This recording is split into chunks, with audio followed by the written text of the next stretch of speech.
In qualsiasi conduzione della nostra vita c'è una cosa molto importante che purtroppo taluni tendono a dimenticare, il riuscire ad ascoltare.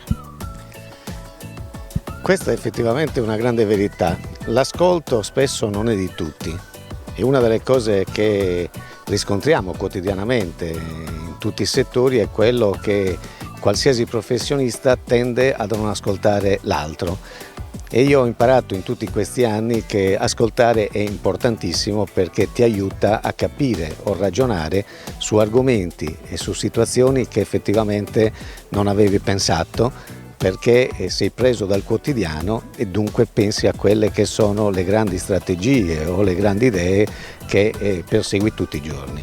L'ascolto credo che sia importantissimo e nel mondo del tiro con l'arco ascoltare ci aiuterà a trovare la strada maestra per ritrovare tutti insieme, come lo slogan della mia candidatura, un nuovo futuro per la federazione, perché quelle che saranno gli argomenti del nuovo Consiglio federale devono essere e devono venire da quelle che è l'ascolto della base delle società, dei comitati, che effettivamente tutti i giorni e tutte le settimane nei campi di gara hanno delle grandissime emozioni, ma hanno anche tanti suggerimenti da darci per poter riprogrammare il futuro.